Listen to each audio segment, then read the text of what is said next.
Don't call me while I'm on a business trip. I'm busy with work. But I had no choice. It was an urgent matter. I then relayed Ashley's message, but Tom still seemed irritated. After we finished talking, he suddenly yelled at me in a harsh tone. From now on, don't call me while I'm on a business trip, no matter what. Got it? He didn't have to yell at me like that. Is something going on? Still, I couldn't understand why he was being so harsh just because I tried to reach him a few times.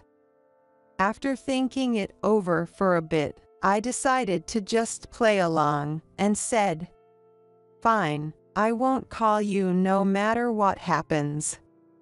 However, I soon understood why Tom had told me not to contact him while he was on a business trip. The reason became clear after the major accident he caused while pretending to be on a business trip. As I learned more about the cause of the accident, I realized that my decision to follow Tom's orders and not reach out at all had played a part in what unfolded. My name is Laura Cooper, and I'm a 45-year-old housewife who has been married for 20 years. My son, George, just graduated from high school and started living on his own while attending college out of state. Now that my parenting days are behind me, I decided it's time to return to the workforce. I applied for a full-time administrative job that was available and recently started working as a full-time employee. While I had worked part-time before, being a full-time employee gives a different sense of purpose in life. My husband, Tom, works for a large corporation and was recently promoted to department head. At 45, the same age as me, this promotion seems to be an unusually fast climb within his company. Lately, Tom has been traveling a lot for business meetings with other companies, so he's hardly ever home. Tom is very enthusiastic about how fortunate he is to have so much work, even in this tough economy. Even though Tom's salary has increased, I'm determined to work hard too, especially for George, who's attending a private college. Because of this, my husband and I have been passing each other more often, and we rely on our smartphones when urgent matters come up. Tom isn't really a fan of phone calls, but sometimes he doesn't have a choice. Actually, our family has been living in a guest house built on his parents' property. Tom's parents, Ashley and Bill, are really nice people, and they don't interfere with our lives much. We only see them occasionally. That said, there are times when they ask for advice, like about property taxes, and in those cases, I have to get in touch with Tom. Today, I had something urgent come up while Tom was on a business trip, so I called him, but no matter how many times I tried, he didn't pick up, and he didn't call me back either. Since it wasn't anything too urgent, I decided to wait until the evening. It was only late at night when Tom finally called me back. Hey, why did you keep calling me non-stop today? What was so important? I'm busy with work. Stop calling me. Well, Ashley asked me to take care of something, so I have no choice. If the ringing is bothering you, why don't you just put your phone on silent during those times? I then relayed Ashley's message, but Tom still seemed irritated. After we finished talking, he suddenly yelled at me in a harsh tone. From now on, Don't call me while I'm on a business trip, no matter what. Got it? But what am I supposed to do if it's urgent? Even if it's urgent, there's nothing I can do if I'm away, right? So don't call me ever. I'm not responding even if you did. He didn't have to yell at me like that. Is something going on? Still, I couldn't understand why he was being so harsh just because I tried to reach him a few times. After thinking it over for a bit, I decided to just play along and said, "Fine, I won't call you no matter what happens." Without waiting for his response, I hung up the phone. The next moment, I got a message from George. "It's so late, what could he want at this hour?" When I opened the message, I couldn't believe what I was reading. George is currently at a soccer camp with his college team, staying at a resort hotel. There, he saw Tom. When George was about to call out to him, Tom walked into a room arm in arm with a woman George didn't recognize. George asked the hotel staff, and they told him that the room was for 2 people and had a private jacuzzi inside. It sounded like a room that couples would book for a secret getaway. Could Tom be pretending to be on a business trip and doing something he shouldn't? As if confirming my suspicion, the last line of George's message read, "Dad's cheating, there's no doubt about it."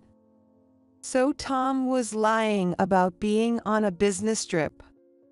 That's why he didn't want me to contact him. He was with his mistress. I know where George's soccer camp is. It's in a tourist area way off the beaten path, definitely not somewhere you'd go for a business trip. It's a beautiful place, full of nature, with wide fields, which is why the college soccer team uses it for training camps. Tom must have thought he wouldn't get caught if he didn't say anything. But he never imagined that George would be there at the same time. Tom has been so wrapped up in work that he's left almost all of George's upbringing to me. He probably doesn't even know that George is good enough to be on an elite soccer team. I replied to George, asking him to let me know if he found out anything more. The next day, since it was Saturday and I had the day off, I was at home when, starting in the early afternoon, my phone began ringing non-stop. Every call was from Tom's phone. After all his complaints about me calling yesterday, what's going on? I hesitated for a moment, wondering whether to answer.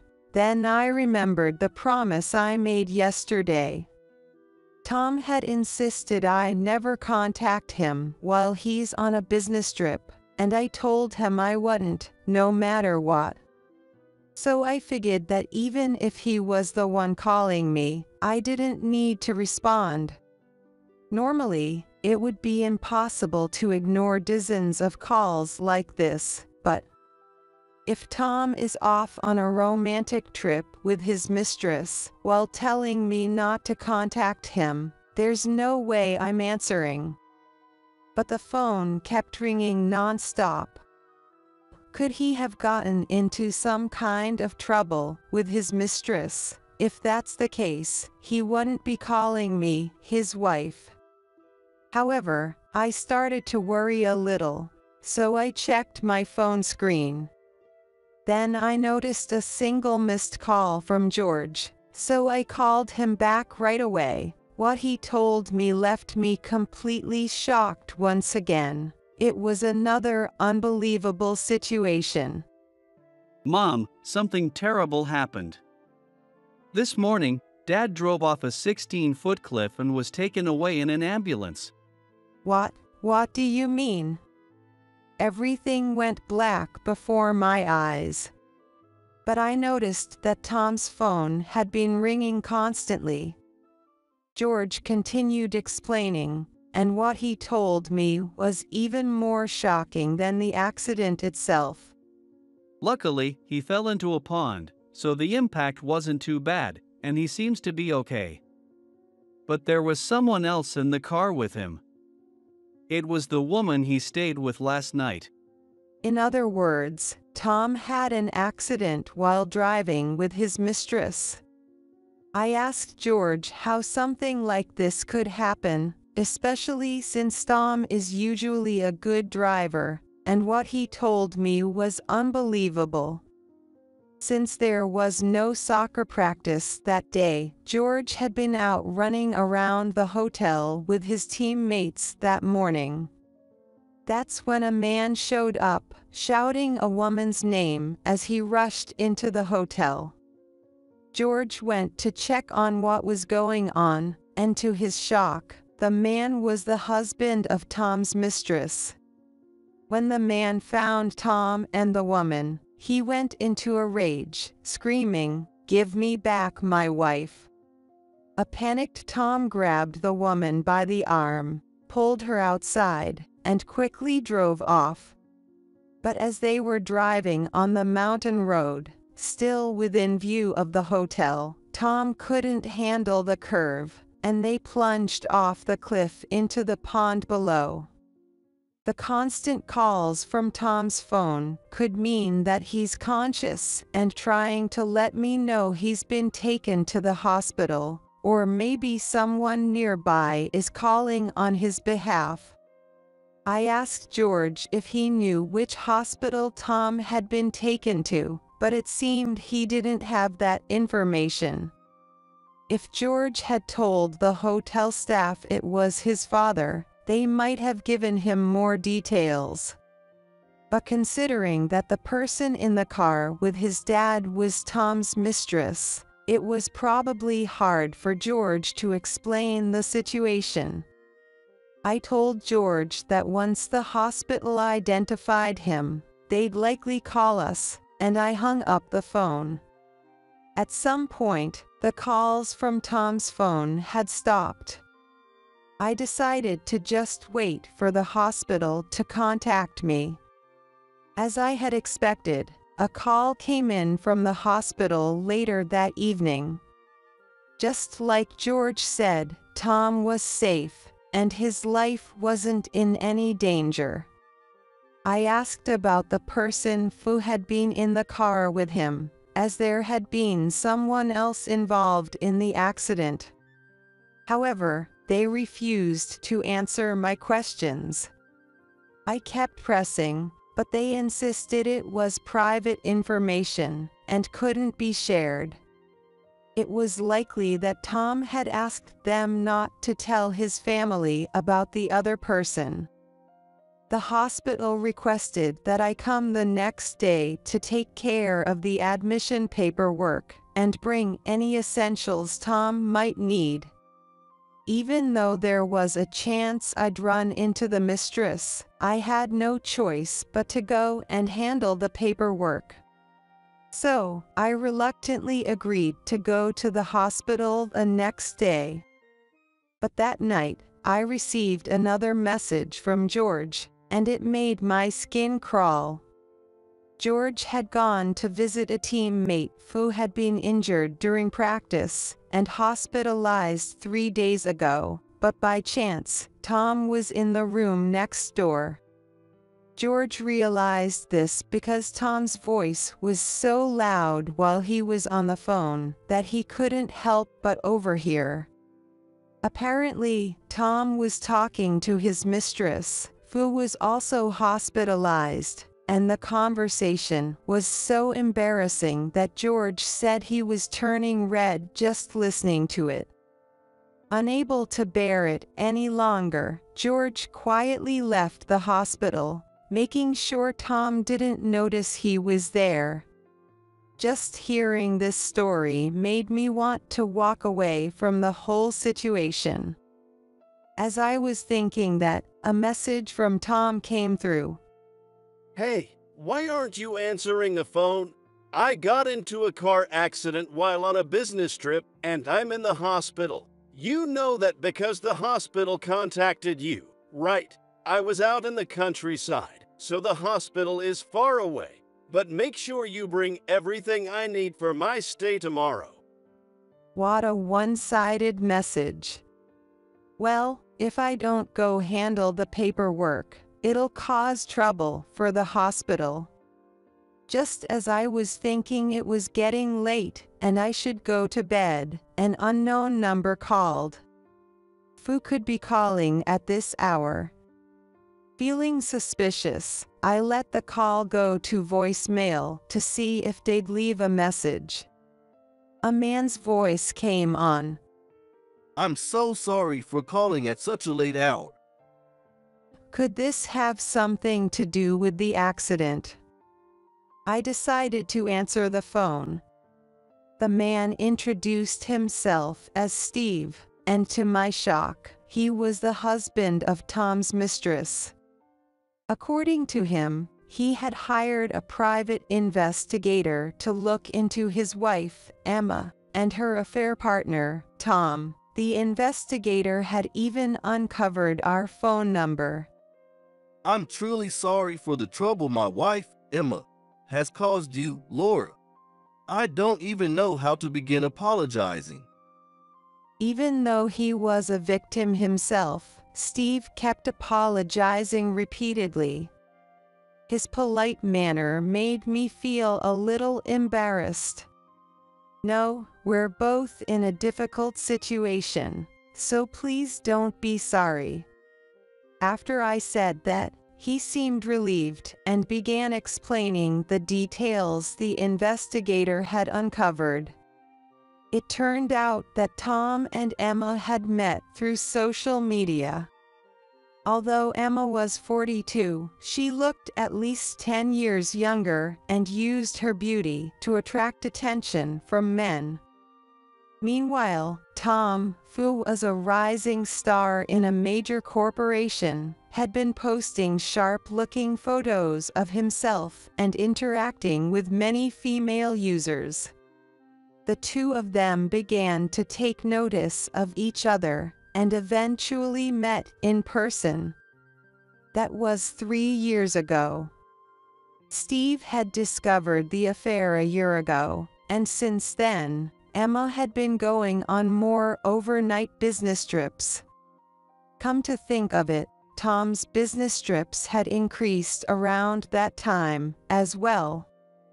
Steve, who loved his wife, had agonized over the situation. But no matter how much he thought about it, he couldn't figure out how to handle it on his own, so he hired a private investigator. And that's how this affair and their secret trip came to light. It turns out that the reason Steve was able to confront them at the hotel was because he had placed a GPS tracker on Emma's belongings to follow her. Both Emma and Tom were taken to the same hospital after the accident, but they were admitted to different floors. Thanks to the airbags, they only suffered minor scrapes on their upper bodies, but they both hit their legs hard and are now in casts. Because of that, they can't visit each other in person. So that's why Tom was talking to Emma over the phone. Steve had already gone to the hospital and requested to meet with Tom, but Tom refused, so the hospital denied his request. I just want to put an end to this somehow. But I can't even talk to Tom.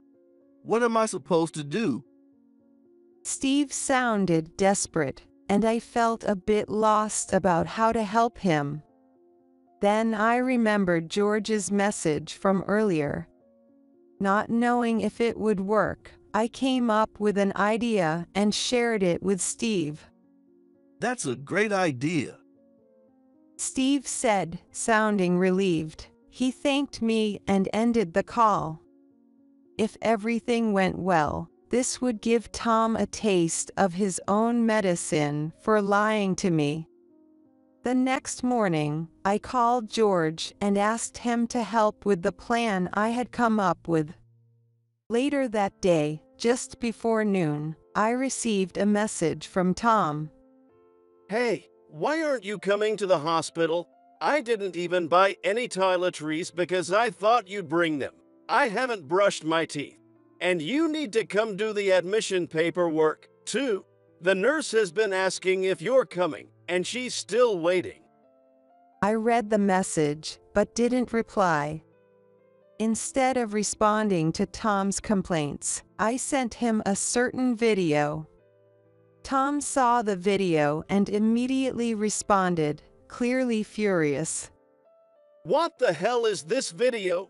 Why are you sending me something like this?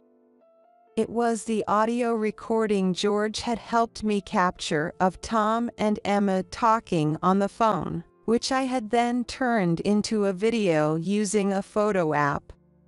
What I had asked George to do earlier was to get his teammate, who was in the room next to Tom's, to secretly record Tom's embarrassing phone conversation on his smartphone. That teammate, Jake, is the same age as George, and apparently, they're on good terms. So when George explained the situation, Jake gladly agreed to help. Jake recorded the video, sent it to George, and then George sent it to me. That's how I was able to send the video to Tom. Tom probably never imagined his affair would be exposed in such a way. I can picture his nervous, flustered expression right now. As I continued ignoring Tom's messages, a new, angrier one arrived. And now what? Might have just called me. He was furious, yelling, "Were you on some kind of affair trip? Laura, you ratted me out to him, didn't you?" Yes, I had sent the video to Bill's phone as well, along with a message explaining everything, from the affair trip to the accident. After seeing that, Bill must have immediately called Tom. Bill is a strict man who despises any behavior that strays from proper morals. If he knows Tom was cheating, he definitely won't let it slide. Just as I was thinking that, I heard a car horn outside the house. Bill was ready to rush to the hospital to confront Tom, and Ashley was sitting in the back seat. Come on, Laura, hop in. Let's go to the hospital together. I got into the front passenger seat and helped navigate as Bill drove us to the hospital. On the way, I decided to contact Steve. He didn't answer, likely because he was at work, but a short while later, I received a text message from the number I had called. It contained a video. In the video, Steve was addressing Tom directly in a recorded message, asking me to send it to Tom. Since he couldn't meet with Tom in person, this was his way of reaching out. So, I forwarded Steve's video to Tom. Just as I was wondering why Tom hadn't replied yet, I got a call from George. Now that I think about it, it's lunchtime. Mom, something crazy just happened. I'm at the hospital checking on Jake, but he heard the voice in the video Dad was watching on his phone, and Jake stormed out of the room, even though his leg isn't fully healed yet. It turns out the voice Jake heard was his own dad's. What? I couldn't believe the coincidence. Hearing that left me in complete shock. So, Tom's mistress is Jake's mom. What should I do? Jake's got Dad by the collar and is yelling at him. When I went to check it out, Dad yelled at me, "Are you in on this with Laura, too?" I understand. I'm heading over there now. Just hang tight. The situation had taken such an unexpected turn that my mind almost went into panic mode. But I quickly calmed myself down and texted Steve to update him on what was happening. Apparently, Steve hadn't known that Jake was in the hospital, as Jake hadn't contacted him. Since the school handled the hospital admission after Jake's injury at soccer camp, it was up to Jake to inform his family. It seems Jake didn't want to worry his parents, so he kept it to himself. After hearing what happened, Steve said he would rush over, even if it meant leaving work early. Meanwhile, Tom must be in a terrible position right now. Because this was the content of the voice message I had sent him earlier from Steve. Calm. I'm going to file a claim for damages against you for having an affair with my wife, Emma, for the past 3 years. I'll also be reporting this to your company. On top of that, Tom now had his affair partner's son grabbing him by the collar and berating him. As expected, Tom left me a voicemail on my phone this time. Help me! I'm stuck here, and this big young guy is going to crush me. Shut up, old geezer. Behind Tom's voice, I could hear what was clearly Jake's voice, sounding furious. Listening to that voicemail, I couldn't help but think it served him right, and I chuckled to myself quietly. Still, thinking about how Jake must feel, discovering that his own mother had been having an affair with his friend's father, made my heart ache. I was sure Steve was feeling just as heartbroken as I was. With those complicated emotions, we finally arrived at the hospital. Steve was already there, waiting at the entrance. I'll head upstairs to see Emma first. You go on ahead. With that, he went to the floor where Emma was admitted.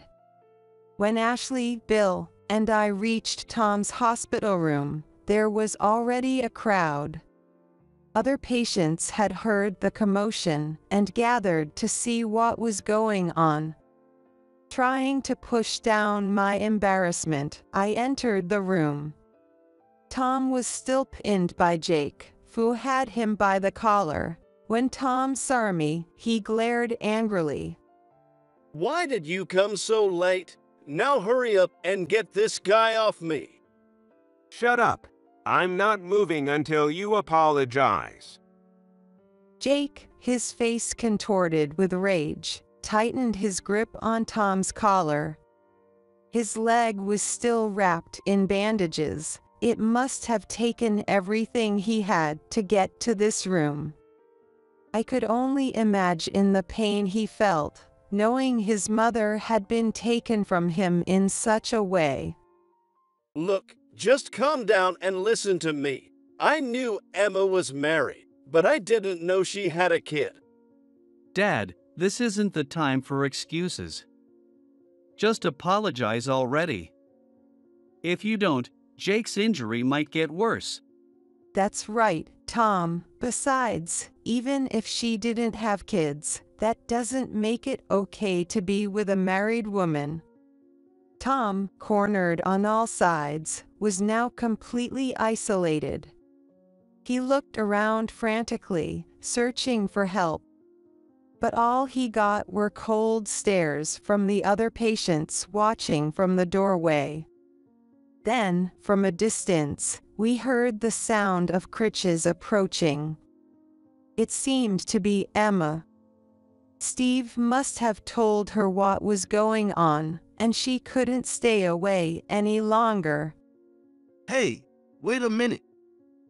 I could hear Steve's voice coming from behind her as well. However, the sound of the crutches grew closer, as if Emma was trying to ignore him. As soon as Emma entered the room, a look of shock appeared on her face. After all, her son Jake was on top of her affair partner. Jake turned to her, his eyes filled with sadness. Mom, why this guy? And I heard it's been going on for 3 years. That means it started when I was still in high school. You're always out working, leaving Dad to take care of everything at home. I never imagined you were having an affair. Tears began to roll down his cheeks as he spoke.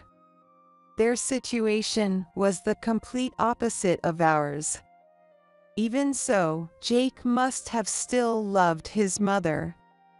The feeling of betrayal must have been unimaginable. Emma, seeing her son like this, could only stand there, flustered. Calm down, Jake. You've injured your leg, haven't you? If you keep doing this, it'll get worse. I'll find you a better hospital, and we can go there together. Her words sounded like an attempt to flee the situation, and everyone around her looked on in disbelief. It was clear Emma had no idea what would actually make Jake feel better. And then, there was someone else completely misreading the room, saying the most outrageous things. Wait a second. Jake, right? I thought I recognized you. I just saw you in the paper recently. You're a college soccer player, and the pros are keeping an eye on you, right? I saw your name alongside George's and read every word of that article. You know, if I end up with your mom, we could both bring in good money. We'd be able to support George and you in everything you do. That's right. Steve is just running a failing shop, basically a stay-at-home husband. He's a money pit. If we're going to invest in Jake's future, it'd be better for me to marry Tom. Same goes for us. Laura's only been making a little pocket money with her part-time work, so maybe it'd be better for George and Jake if I ended up with Emma instead. What on earth are these two thinking? I was the one who raised George to where he is today. Tom, who barely cared about our family, didn't even know how hard George had been working until he saw his name in the newspaper. No matter what happens, even if we get divorced, I'm not letting Tom take George from me. As if voicing my own farts, Steve suddenly spoke up. Shut up, both of you. I've taken care of everything at home so Emma could work without any worries. I've handled all the household chores and raised Jake myself. Parents' days, sports activities, everything. And even though the shop wasn't slow, I still found time for it all. I've watched Jake chase that soccer ball every single day, working so hard. Do you even understand how that feels, Emma? Steve's desperate words left Tom and Emma in stunned silence. I felt a sense of relief, like Steve had said everything I'd been thinking. I stood up, ready to shut down the two of them.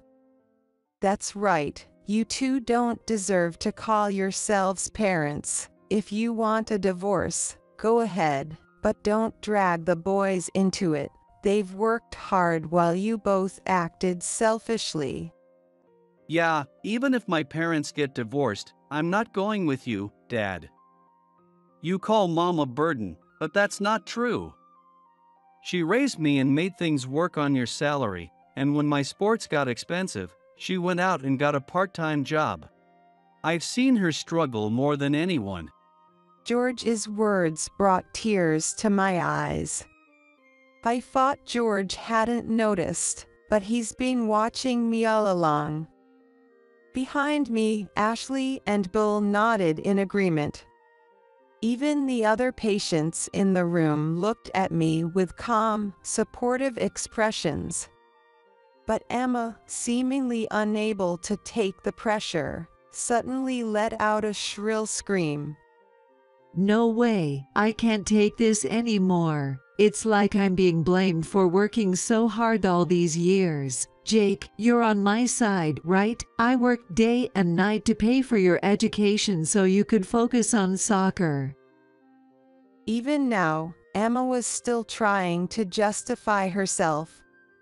Had she already forgotten her own actions? Jake glared at her, his own mother, with a look that spoke of deep disappointment. You're not my mother anymore. Go run off with this guy you've been cheating with. My tuition, most of it came from Dad's business profits. You probably don't know this, but the shop has been doing really well. So stop acting all high and mighty. You've just been wasting money on yourself. Damn you. Jake's words left Emma completely deflated. After 3 years of cheating, it was no surprise he accused her of spending money frivolously. With a look of resignation, Emma fell silent. At that moment, Bill, who had been quietly watching everything unfold, sighed and spoke up. Well, given the situation, it seems there's no other choice but for you all to separate. Tom, if you're getting a divorce, you need to leave our property. I can't allow someone who behaves so disgracefully to stay in this house. Tom's face went pale.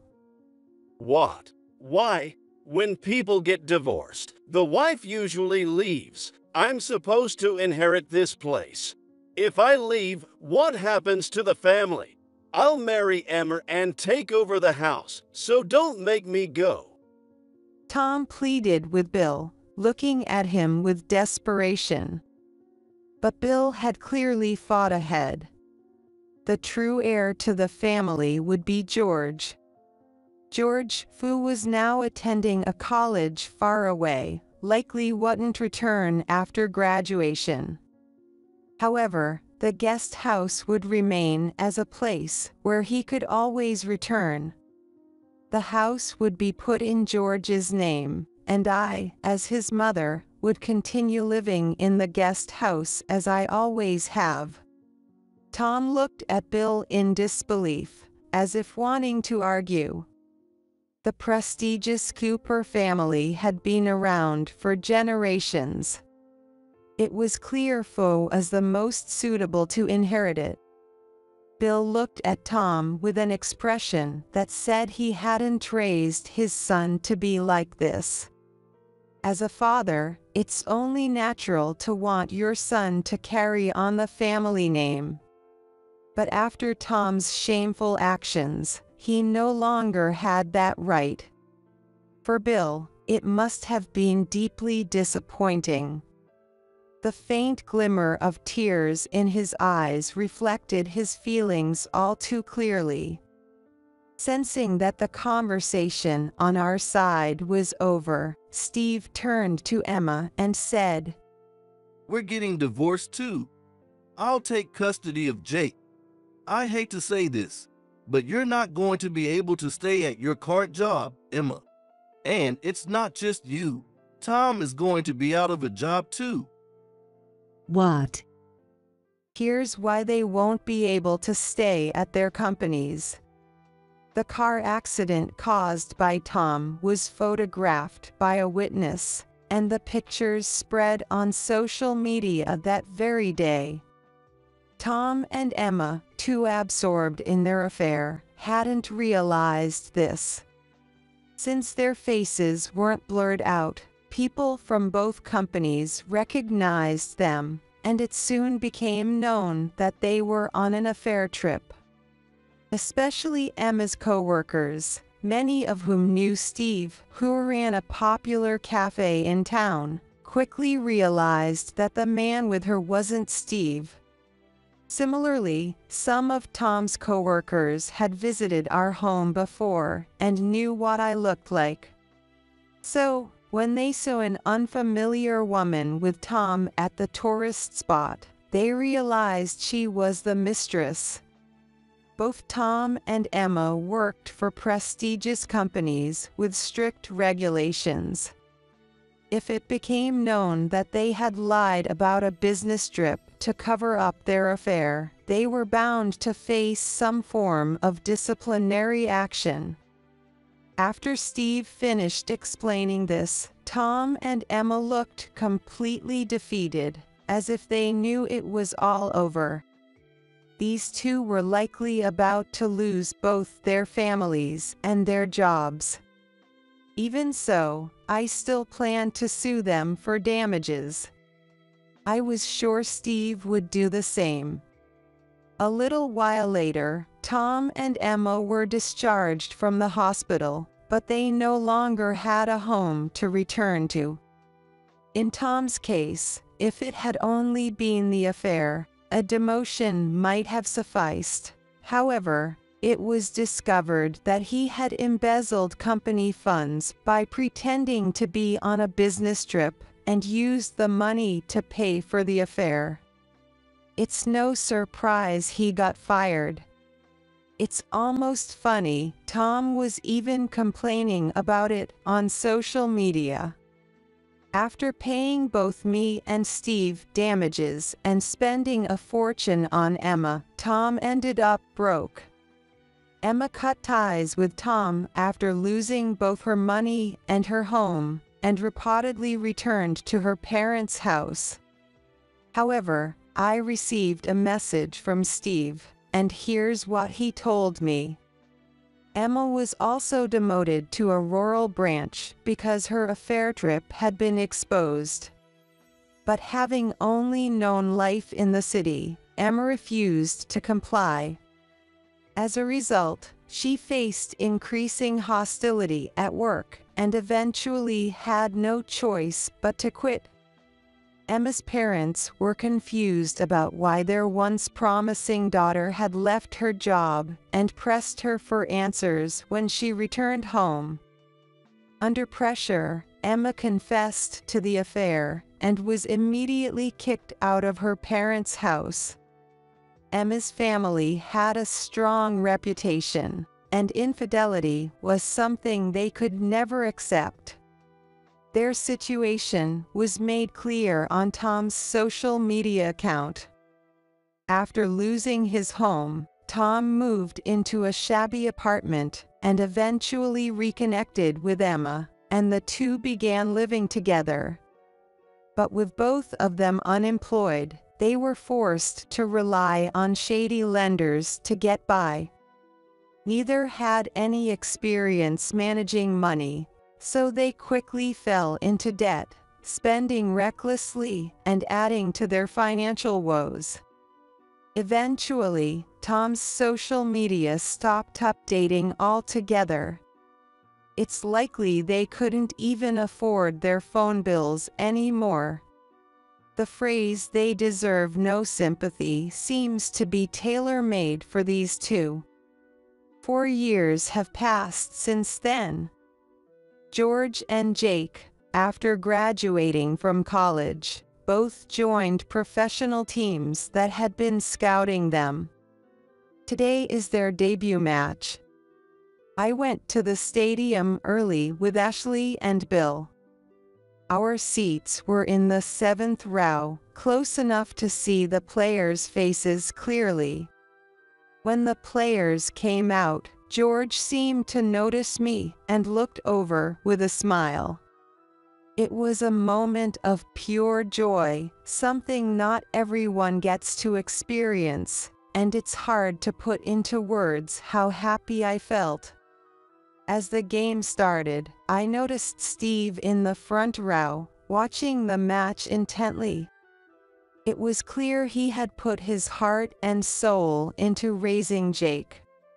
The two of them, expected to make an immediate impact, were given a chance to play midway through the game. George had grown into such an impressive young man.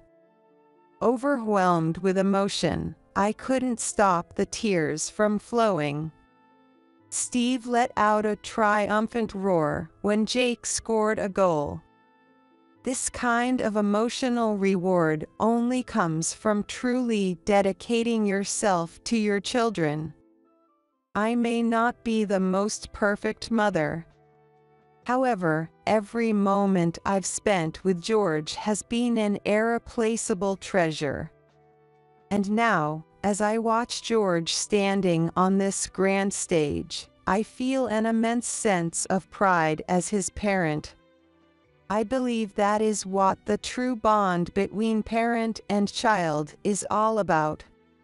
In this moment, and for all the moments to come,